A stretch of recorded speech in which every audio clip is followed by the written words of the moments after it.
This is Vargas, not recording in Vargas Vault. Not quite done with the moving. We've moved out, and we have taken all of our stuff to a new home, but there's still some plumbing issues and some electrical issues. And I think also gas. We have to fix the gas, so we can't quite move into the new house. So for the time being, we're back with my parents-in-law. But I wanted to record a pickup video. I haven't recorded a video in a while.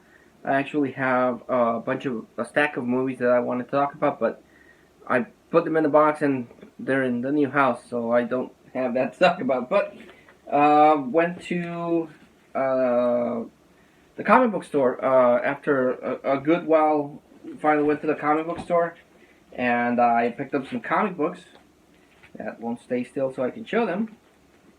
But went to the comic book store, picked up a couple of comic books, and also a friend of mine collected comic books, but he's selling some of his stuff. And he has a lot of comic books, but nothing that, except for the comic books I'm going to show here. The books he has I don't collect for. I only picked up these because they looked interesting. So, picked up from Topps Comics, The True Story, Dracula, Vlad the Impaler, issue 1 of 3. And this has a Topps card drawn by Mike Mignola. This is written by Roy Thomas with artwork by Esteban Maroto. So I have to track down the other ones, but it's 1 of 3. But it's a hard comic, so I picked it up. Also picked up Sabretooth #1. Sabretooth Death Hunt, ambushed by his past on a quest for his life. This is issue 1 of a Sabretooth miniseries. Then he had these that are autographed. I don't know who the artist is, and the artwork isn't particularly good, but it's Tales of Bloody Mary, issue 1. And then Tales of Bloody Mary, issue 2. Oh, I don't know how many of those came out. Then Web of Spider-Man, issue 118, featuring the Scarlet Spider from the very controversial Clone Saga. Then issue 1 of 4 of Predator Race War. I never collected much Predator comic books, but like I said, he had them, so I picked them up. Then Predator Big Game, issue 3 of 4.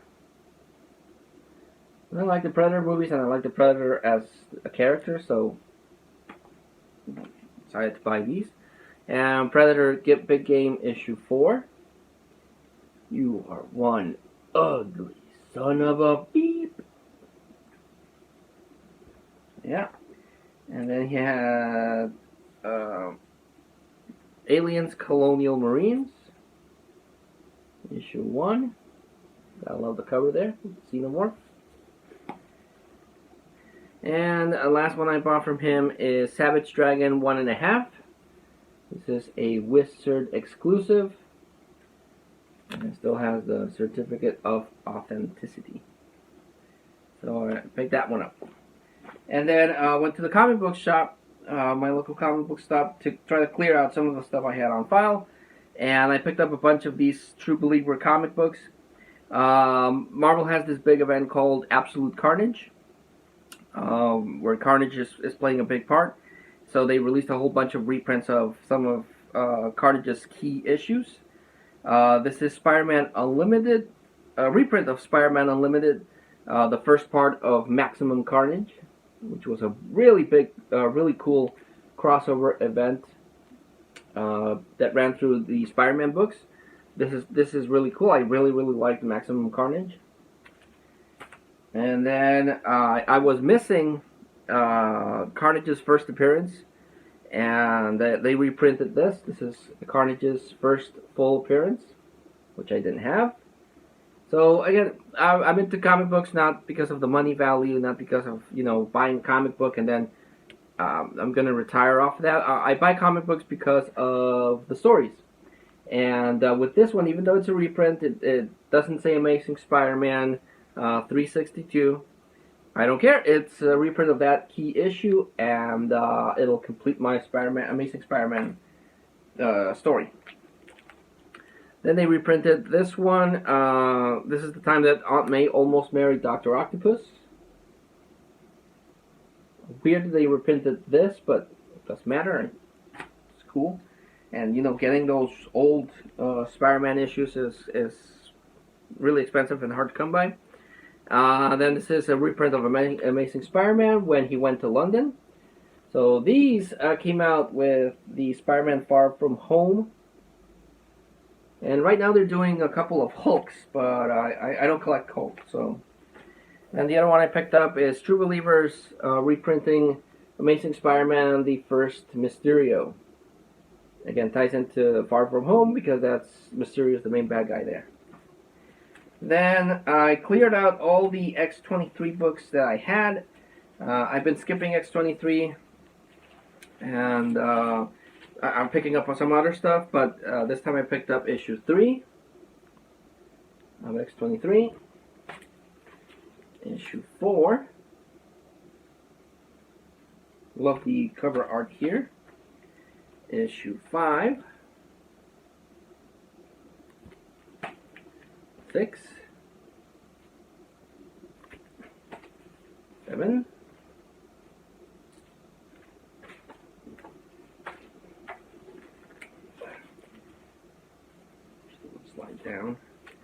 8, 9, 10,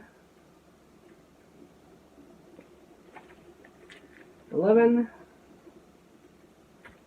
and 12. The last issue of X-23. Really bummed out that because she became a legacy character. She became the all-new Wolverine, taking up the mantle of Wolverine after his death, but then Wolverine returned, and they bumped her back to being just X-23. But the thing I hate about Marvel, and the reason why I stopped collecting Marvel, is that, they are not consistent. They release their books, have a little run, then cancel, just so they can release a brand new #1, then cancel and release a brand new. And I got sick and tired of that.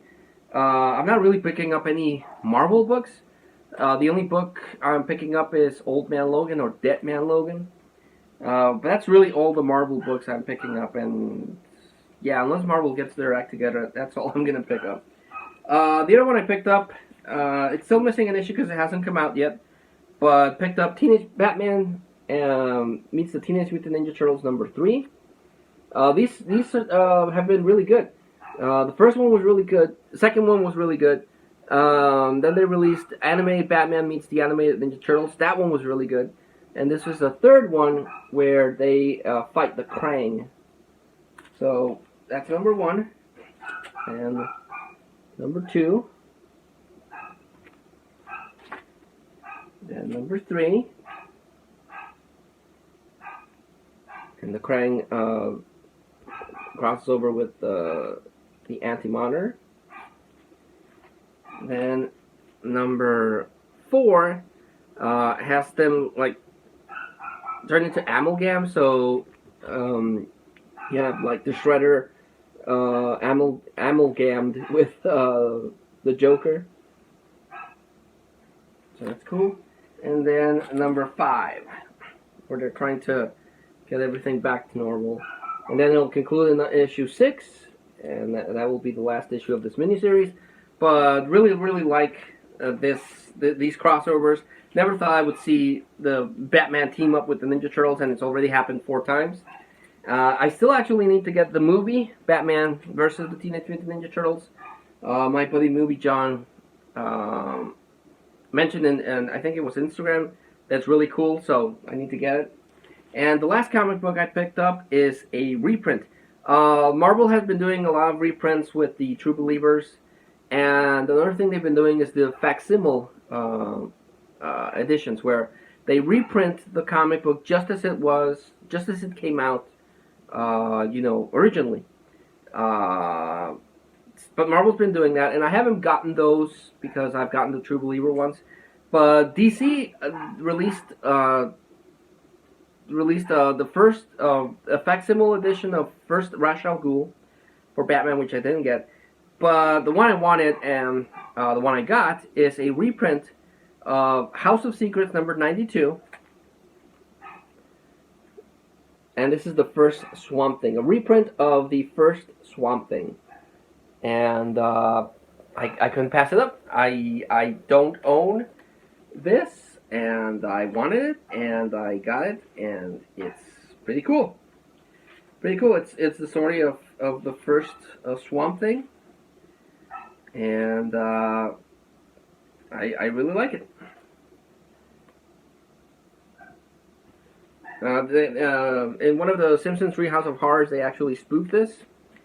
But yeah, it's, I don't collect comic books because of the monetary value, but also trying to get the key issues is really expensive. So I'm fine with a reprint just to have it, just to read the original story. And I can't complain. This one was $3.99 cover price, and I got me a reprint of the first Swamp Thing. So super happy. If they release a reprint of, I don't know, first Constantine, that would be awesome. So yeah, that was the collection pickup video. Like always, I try to recommend the comic book pickup video. I like to recommend the standout books. And even though I didn't get as much, I'm going to recommend Batman Meets the Teenage Mutant Ninja Turtles 3. Really good crossovers. Something I never thought I'd see. And I'm super happy to see it happen 4 times now. And really want that to conclude. So yeah, thanks so much for watching, guys. I hope you enjoyed this pickup video. And until I see you all again, this was Vargas, recording in not the Vargas Vault, for the time being still. Thanking you all, and signing out.